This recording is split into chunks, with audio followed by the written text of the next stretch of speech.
Okay, here's today's reading of Harry Potter. When we were reading the last time, we heard Uncle Vernon was really trying to make it to where Harry could not get those letters that were coming in the mail for him. So we're going to see what happens when these letters start coming. Lots and lots and lots of letters, okay? When the mail arrived, Uncle Vernon, who seemed to be trying to be nice to Harry, made Dudley go and get it. They heard him banging things with his smelting stick all the way down the hall, and then he shouted, "There's another one! Mr. H. Potter, the smallest bedroom, 4 Privet Drive." With a strangled cry, Uncle Vernon leapt from his seat and ran down the hall. Harry was right behind him. Uncle Vernon had to wrestle Dudley to the ground to get the letter from him, which was made difficult by the fact that Harry had grabbed Uncle Vernon from around the neck and behind. After a minute of confused fighting in which everyone got hit a lot by the smelting stick, Uncle Vernon straightened up, gasped for breath, and Harry's letter was clutched in his hand. "Go to your cupboard! Your bedroom!" he yelled at Harry. "Dudley, go! Just go!" Harry walked round and around in his new bedroom. Someone knew he had moved out of his cupboard, and they knew he hadn't received his first letter. Surely that meant they'd try again. And this time he'd make sure they didn't fail. He had a plan. The repaired alarm clock rang at 6 o'clock the next morning. Harry turned it off quickly and dressed silently. He mustn't wake the Dursleys. He stole downstairs without turning on any of the lights. He was going to wait for the postman on the corner of Privet Drive and get the letters for number 4 first. His heart hammered as he crept across the dark hall toward the front door. Arg! Harry leapt into the air. He'd stepped on something big and squishy on the doormat. Something alive! Lights clicked on upstairs, and to his horror, Harry realized that the big squashy something had been his uncle's face. Uncle Vernon had been lying at the foot of the front door in a sleeping bag, making sure that Harry didn't do exactly what he was trying to do. He shouted at Harry for about a half an hour and then told him to go make a cup of tea. Harry shuffled miserably off into the kitchen, and by the time he got back, the mail had arrived, right into Uncle Vernon's lap. Harry could see 3 letters addressed in green ink. "I want," he said, but Uncle Vernon was tearing the letters into pieces right before his eyes. Sorry, you guys, I have allergies really bad. Uncle Vernon didn't go to work that day. He stayed at home and nailed up the mail slot. "See," he explained to Aunt Petunia, "if they can't deliver them, they'll just give up." "I'm not sure that'll work, Vernon." "Oh, these people's minds work in strange ways, Petunia. They're not like you and me," said Uncle Vernon, trying to knock in a nail with a piece of fruitcake Aunt Petunia had just brought him. On Friday, no less than 12 letters arrived for Harry. As they couldn't go through the mail slot, they'd been pushed under the door, pushed through the sides, and a few were even forced through the small window in the downstairs bathroom. Let me get a drink here, you guys. Sorry.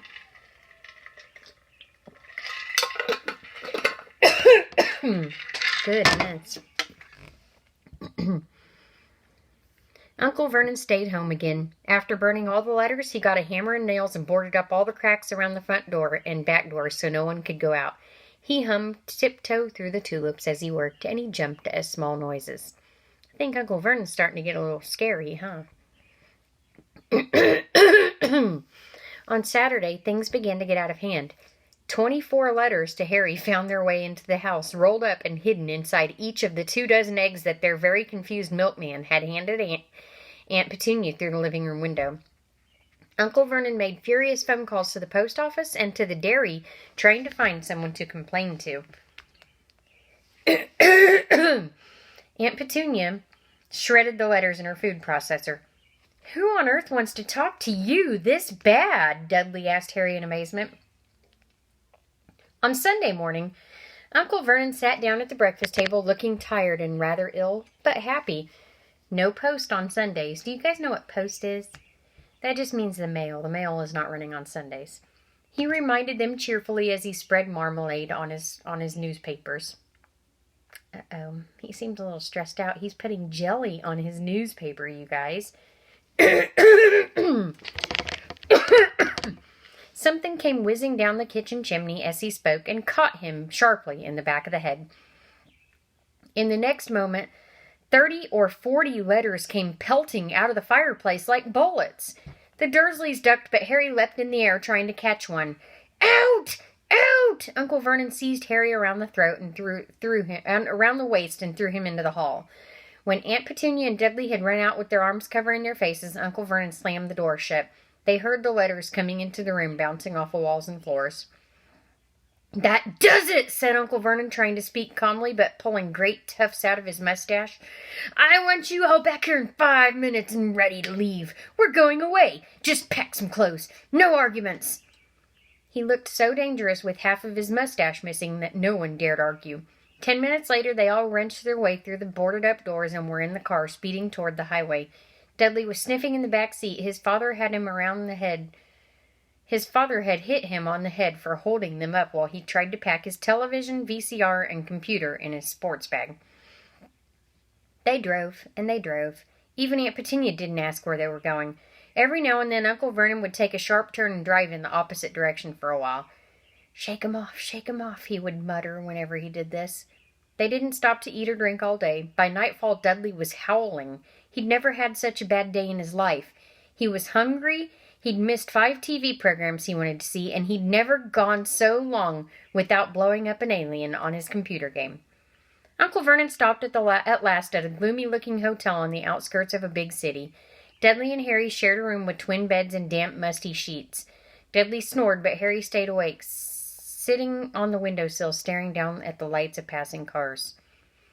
They ate stale cornflakes, cold tinned tomatoes on toast for breakfast the next day. They'd just finished when the owner of the hotel came over to their table. "'Scuse me, but is one of you Mr. H. Potter? I only got about 100 of these at the front desk." She held up a letter so they could read the green ink. Mr. H. Potter, room 17, Railview Hotel, Cokeworth. Harry made a grab for the letter, but Uncle Vernon knocked his hand out of his way. The woman stared. "I'll take them," said Uncle Vernon, standing up quickly and following her from the dining room. "Wouldn't it be better just to go home, dear?" Aunt Petunia suggested hours later. But Uncle Vernon didn't seem to hear her. Exactly what he was looking for, none of them knew. He drove them into the middle of a forest, got out, looked around, shook his head, got back in the car, and off they went again.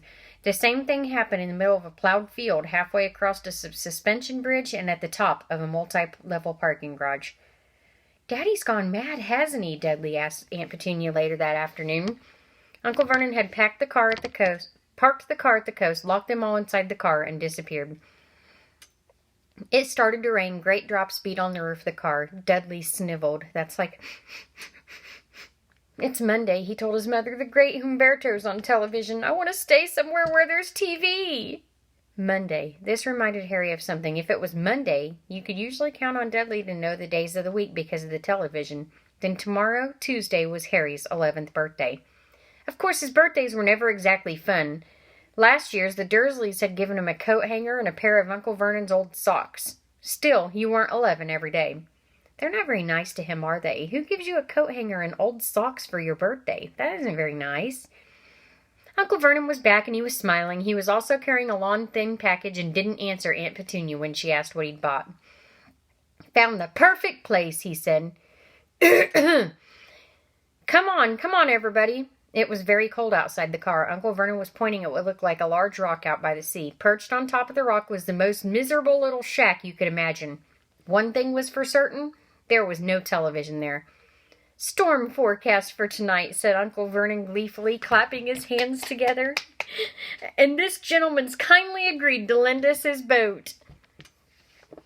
A toothless old man came ambling up to them, pointing in a rather wicked grin at an old rowboat bobbing in the iron gray water below them.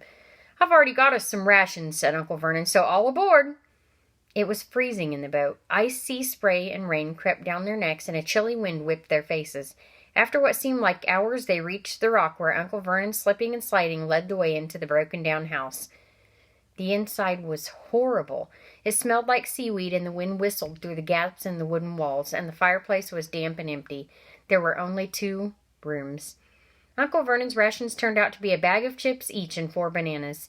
He tried to start a fire, but the empty chip bags smoked and shriveled up. "Could do with some of those letters now," he said cheerfully. "See, he's happy now because he thinks that the letters can't get them out on an island in the middle of the ocean, right?" He was in a very good mood. Obviously, he thought nobody stood a chance of reaching them here in a storm to deliver the mail. Harry agreed, although the thought didn't cheer him up at all. As night fell, the promised storm blew up around them. Spray from the high waves splattered the walls of the hut, and a fierce wind rattled the filthy windows. Aunt Petunia found a few moldy blankets in the second room and made up a bed for Dudley on the moth-eaten sofa. She and Uncle Vernon went off to the lumpy bed next door, and Harry was left to find the softest bit of floor that he could find and curl up under the thinnest, most raggedy blanket.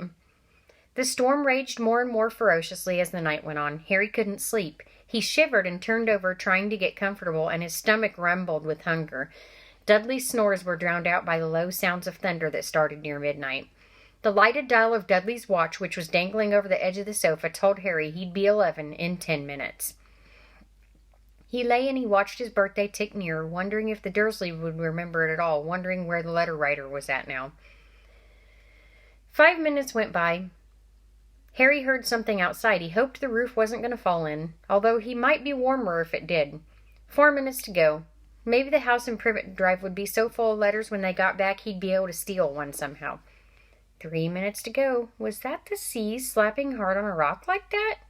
2 minutes to go. What was that funny crunching noise? Was the rock crumbling into the sea? 1 more minute to go, and he'd be 11. 30 seconds. 20. 10. 9. Maybe he'd wake Dudley up just to annoy him. 3, 2, 1. Boom! The whole shack shivered, and Harry sat up, staring at the door. Someone was outside, knocking to come in. All right. So that's where we're going to stop for today, and I'm going to show you guys this picture right here, because this is where we are at. That's going to be who's at the door. That looks like a big dude, doesn't it? All right, we're going to read the rest of that part tomorrow and see what happens on Harry's birthday, because I bet something special is going to happen. All right, see you guys later.